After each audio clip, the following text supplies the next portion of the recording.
Completely different. I got completely different now. Shock, horror. I hate people being sacked. Let me just say that first. I I'm a contractor myself, and I would never wish uh, uh, anyone to be sacked, even if they were the crappiest manager around. I would never wish them to be sacked.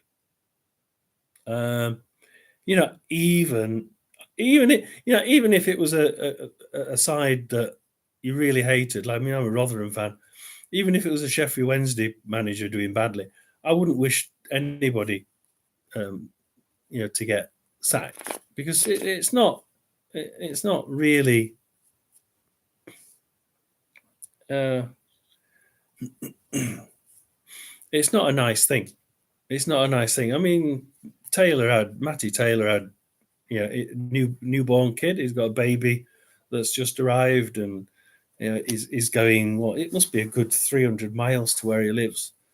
Um, so it is uprooting the kids and the family was something that was um, just not going to happen immediately until he thought it was going to be stable. Some say that he did bring them up, but it's a cutthroat game being a manager, isn't it? I mean, personally, I liked him. Personally, I think Matty Taylor had certain traits over Paul Warne that I preferred. Paul Warne always swapped like for like in a game. Always, you could guarantee that if he brought somebody on, it would be a like for like, and you wouldn't get any change in the formation during the game. So if you're losing, the odds are that you'll just lose less. Uh,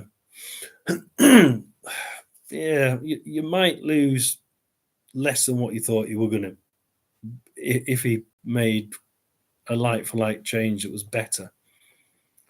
But when that occasionally happened, suddenly they'd start playing a little bit better, but it's still the wrong formation, and you're still going to get hammered just by less. Whereas Taylor just it made changes, and that's really good. I enjoy seeing changes. It really does get the game going, and sometimes quite often it meant that the opposition were like suddenly stunned, and they hang on a minute, they stopped playing that way. They're now playing down the middle or down the wings. And you think, shit, shit, what do we do?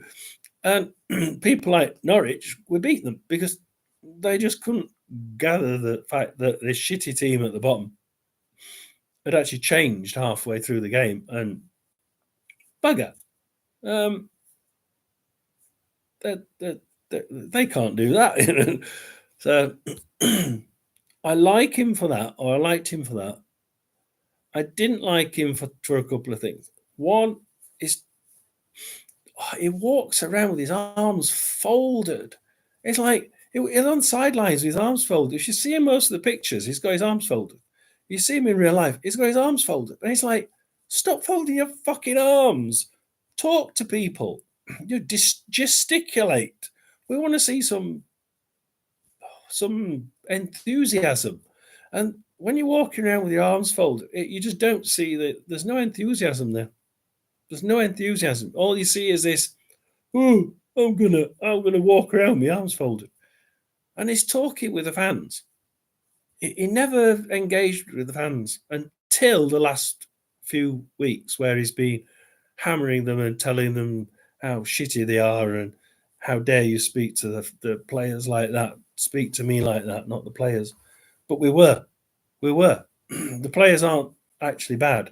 He's the one that wasn't playing them in position because of injuries, but he wasn't playing them in position. And then you don't get that amount of injuries without it being a training issue. You can't. On the fact that he purchased a back row of players with an average age of about 36. Yeah, they're going to get injured, aren't they? all together. Yeah, brilliant. Great idea. So his ideas on who to get in were flawed, shall we say? Um, we needed some younger people around the back, and he's usually good with kids. He's usually, his history at Exeter was he brought kids through really well. Um, but here it is just seemed to have. We've got kids that in the reserves. We've got kids on the bench, and he'd not used them. And it's like, yeah, I was a bit flummoxed by the fact that he changed the formation so well and so often, yet he never really brought the kids through, and he never tried anything new. Um, Great for changing formation, but it was great at Exeter changing all the getting the kids through. But at Rotherham, it was just sort of let's stick with the 35, 36-year-old defenders. Well, it's no wonder we get all. I think we got about 6, 7 injuries um, in the central defence, and it's like, well, great, but we aren't going to. Well, at Norwich, for instance, we actually had one of our strikers in defence, and you look and you think, bloody hell, this is ridiculous. There's a striker in defence, but he played really well, and we won that game. But on the whole, I think would he have done better given some time? No, I think he would have done, but we haven't got. In the last, he's had 12 months there, and I think he's won 9 games in 12 months. 2 this season. Less than 1 point per game. He's about 0.9, 0.8 points per game. His win rate is God knows what, single figures.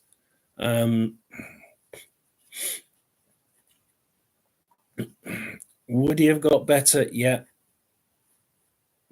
Was it the right thing to get rid of him? I don't know. I'm on the fence on that one. I think that he would have improved, but given time. But how much time have we got? Do we sort of carry on and say, right, okay, we're going down.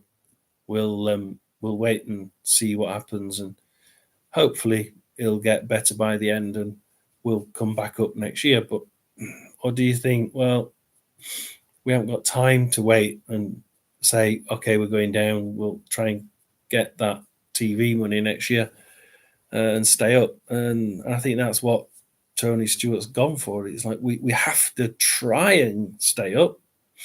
I think if we'd have kept him, we'd have been saying we're going to accept going down. But accepting going down is one thing. Accepting going down without a fight that's what annoys Rotherham fans. Really, I think it's not the fact that we would have gone down. It's the fact that we would have gone down in most of the cases without a fight. Watford, no fight whatsoever. And even the win we got against Norwich, in the 45 minutes, well, probably, let's be honest, 60 minutes of that we were probably on top. And then 30 minutes, we were just backs against the wall, not as if we were sort of, oh, God, guys, we've lost this one, and you're ahead. No, it didn't seem to be, just didn't seem. We've not got that fight that we've always associated with Rotherham. We've always been one of them teams that other people come to and think, yeah, we should beat them, but they have this bloody horrible knack of just digging in deep and proving everybody wrong. And they fight. What they used to say? Whenever we're in the Championship, they always used to say, "Oh, Rotherham, they always punch above their weight." And we always have punched above his weight, but somehow we didn't, and we haven't, and it's been very lackluster. We'll have like 10 minutes, 20 minutes of really good performance, and then we'll get, and then we shit for the rest, shit for the rest of the 90 minutes. It's weird, really weird. I'm only going to do 15 minutes. I don't think anybody's going to come on. But I planned this one months ago, and I've not really known how to get it up and going. I've just found a way of starting it after about X months. I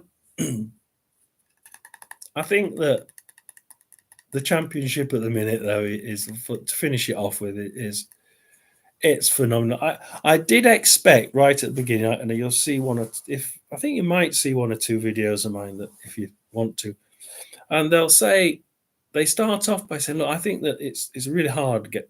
It is a really hard championship. Everybody keeps saying it. It was going to be, and it is.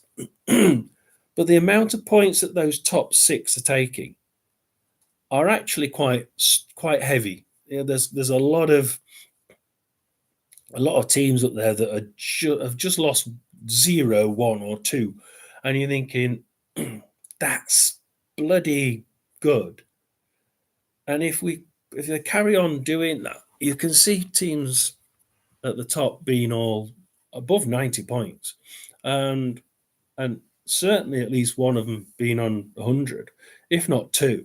And you're going to end up thinking, well, where's all the points come from? Because if you've got all these points at the top, there's got to be a point where the bottom teams are so far behind. And it has to be a number of teams. It can't be just 3. It's if you're going to have a big chunk of 6 teams running away with it, you've got to have. That was my thought. We're going to have 6 teams running away with it, and at the bottom you'd have sort of 6 teams that just dropped so far away that instead of the bottom 6 being headed by a team probably on about 55, 58 points, you may very well see the 6th from bottom, which is what, 24, 23, 22, 21, 20, 19. So team in 18th, 19th position, instead of being on high 50s, could actually end up being on like 49, 50 points. And the teams underneath them, the bottom 3, instead of being 44 for safety, it could actually be, I was saying safety could be like 39, 40 points, which is phenomenal. It really is. I mean, you look at it and you think 49 points, 39 points, 40 points. So I think 39, 40 points for safety is ridiculous. The average, I think, is about 44. So if 39 is going to be safe, then hell, what are the bottom 3 going to get? And that was the way I thought it was going to be. Bottom 3, probably bottom 4, miles behind 5th from bottom. And I thought, that's how I could see it happening. 4 at the bottom, miles away from anyone else. I mean, we are talking 6, 12 points from the next team. And the 4th from bottom probably staying up by the skin of the teeth with about 40 points, or even 39. And at the minute, we're coming up to, we're fast approaching a third of the way through. And, Rotherham's on 10 points and the one above us is on 14. And you're thinking, 3 times 14, 42. Yeah, it's not far off, mate. It's not bloody far off. I think the 4th from bottom will be higher than what I thought, but I think it's not going to be that far off. Safety, go on. It may very well be 44 like the average, but the bottom 3 are going to get cut off. There's going to be 3 in that bottom that are just cut off. I hope it's not 3. I hope it's 4, because if you get 3 cut off at the bottom, then the 3 that get cut off tend to lose it after so long, and it's like, well, we're not going to change. So there's no point in trying to fight, because they just get disheartened, and it's just a pointless job trying to get out of it, which is sad for the fans and sad for the owners.